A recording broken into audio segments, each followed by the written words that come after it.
When we think of the word discipline, we either think of one or two things: hard work and David Goggins. When people like you and me say we want to be more disciplined, it usually means a few things. I want to get my life together, I want to get better grades, I want to make more money to flex on people, and I want to flex on people with my money. But there are two problems. First is that discipline is not easy.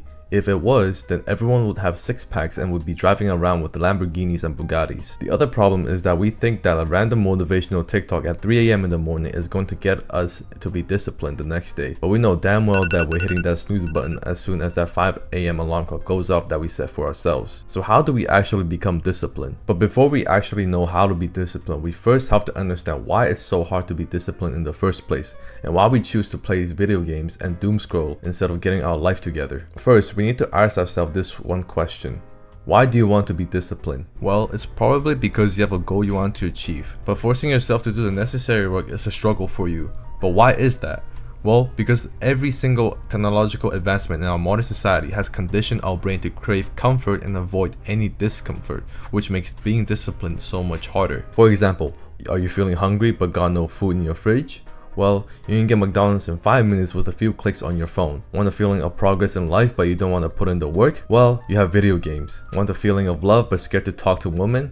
Well, you've got the incognito tab. So, how do we actually become disciplined when everything seems to be against us, including our own brain? Well, let's go to the concept of video games, as I think this will help you understand more in what I'm going to say next. In some RPG video games, everyone starts at level 0, and there are skills you need to level up in order to get stronger and fight harder bosses. In order to level up these skills, you need experience. This means sitting on our bums all day constantly slaying level 2 goblins to grind for XP. Discipline is much like leveling up a skill in a video game. No one is born with discipline, and everyone starts at level 0, unless real life was made by EA and you get the option to pay $100 to unlock discipline level 100. But anyways, there is actually a way you can level up your discipline in real life, which is you need to face some sort of resistance and force yourself to do the work that you don't want to do. Every time you don't want to do something, that is an opportunity to level up your discipline skill. Think of it as a goblin spawning and it's your chance to kill it and level up. For example, you get a thought that you should do homework but you don't want to do it. That is the same as a goblin spawning in front of you in a video game.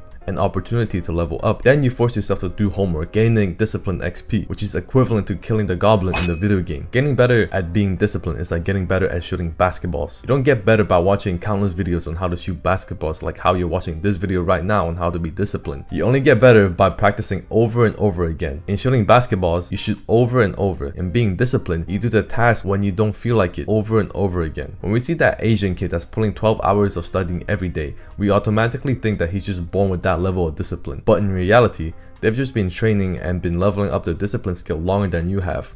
And also having the possibility of no dinner for a week if they return home with 1B on their transcript. If you still think that Asians are still genetically gifted to be smart and discipline cannot be improved, well, I'm gonna put some nerd glasses on and get a little bit sciencey here. There is a part in our brain called the anterior mid-cingulate cortex. I'm calling it the AMCC. It essentially controls your willpower. And willpower is basically a person's ability to control their own actions in order to pursue long-term goals, aka discipline. Our study found that obese people had smaller AMCCs in their brain and fit people had larger AMCCs. This means that you can actually grow your AMCC. So how do you grow it? Well, it's simple. Just like how you level up your discipline, you do things that you don't want to do.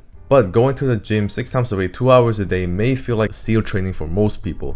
But if you find it enjoyable, it will not grow your AMCC. It has to be something you hate. For gym people, it may be not hogging a machine for 2 hours straight. So it's important to note that in order to grow your discipline, it has to be things that you personally don't want to do.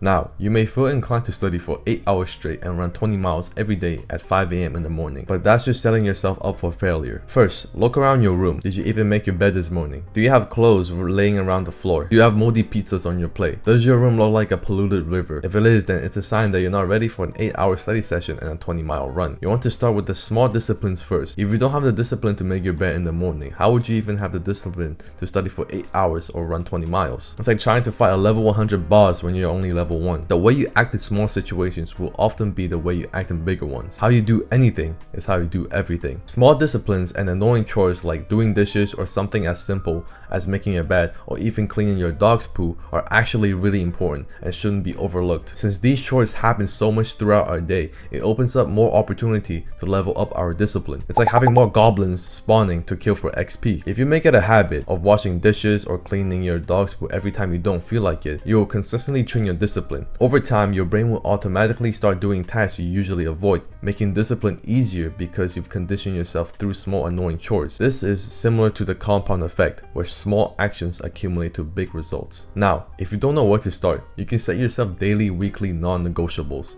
These are minimums that you're going to do every single day. For example, the non-negotiables I have for myself are to work out at least 4 times a week and do at least 3 hours of deep work every day. I don't like working out or scripting videos, which is a part of my deep work. But by setting these non-negotiables, I'm constantly training my discipline and I'm always moving towards my goals. But you want to start small and make the non-negotiables reasonable so you can almost stick to it every day. Eventually, when these become easy, just add more to the non-negotiables. Some people may think that discipline is an act of pulling yourself through constant discomfort and torture for the rest of your life. While it may seem like it, but it can also be seen as an act of self-love. If you love yourself and really truly respect yourself, you won't do things that are harmful for yourself, like eating that bag of chips that's made with ingredients from the periodic table, or grabbing lotion and going on incognito to fry your dopamine receptors with adult content. If you really loved yourself, you would instead do things that your future self can be proud of. You will never regret doing the hard tasks, but will always regret not doing it. Think about it. When have you ever went, damn, I wish I didn't do my homework. I wish I procrastinated instead. Really, think about your future self. Having to be fat 24 hours a day is harder than exercising just for 1 hour today. Being broke is harder than working on your side hustle for only 2 hours today. Being kicked out of your home because you got a B on the test is harder than just studying for an extra 2 hours today. If I am faced with a hard task like scripting this video right now, I would always say to myself, I'll be glad that I did it at the end anyways, so why not just do it right now? If you know that doing the hard task will make you feel good at the end of the day, then you have the perfect reason to go do it. But now, let's imagine your morning is like a breakfast buffet. You start with a bowl of plain oatmeal. It's alright, a bit bland, but it tastes good enough for you. Then you spot a stack of pancakes drenched in syrup and decide to dig in. They're delicious and your taste buds just wants more of it. But now the oatmeal seems more bland and more boring, and suddenly you can't imagine going back to the oatmeal because the pancakes just taste better. This scenario is a lot like starting your morning by scrolling through TikTok instead of tackling something hard and productive like studying or running. TikTok is a stack of syrupy pancakes. If the pancakes didn't exist, you'll probably stick with the oatmeal and still find it tasty since there's nothing better to compare it to. But once you've tasted the pancakes, the oatmeal just doesn't cut it anymore. So it's important that we do hard things first thing in the morning when we wake up. If you scroll on TikTok before you study, you won't want to study anymore because TikTok is already more fun and stimulating compared to studying. That's why some people wake up so early to go for a run, because running and waking up early is hard and it sucks. But they know that they're setting themselves to do more hard work for the rest of the day. It's like building up your tolerance for hard tasks. If you can survive a hard morning run, then studying will seem like a walk in the park. But if somehow you still struggle with discipline, I want you to go grab a piece of paper right now. Write down everything the disciplined version of you would do. What do they eat? What does their day look like? How do they act? Write everything you can think of and strive to be that person every day. As cringe as it may sound, you could even try imagine yourself as your favorite badass anime warrior, but just don't make it weird around people. Make discipline as a part of your identity because people act in line with the person they think they are. For example, Michael Jordan always thinks that he's a winner, so every time he loses, he will double down on his efforts and win again. People think that there's some kind of life hack that will make you more disciplined. You could try all of these techniques, but at the end of the day, it just comes down to doing the things whenever you don't feel like doing. It's gonna suck, but the suck is going to eventually pay off, and your future self will thank you for it. And you will look back and be proud of the work that you put in. Anyways, I hope that this video has helped. Subscribe if you learned something new.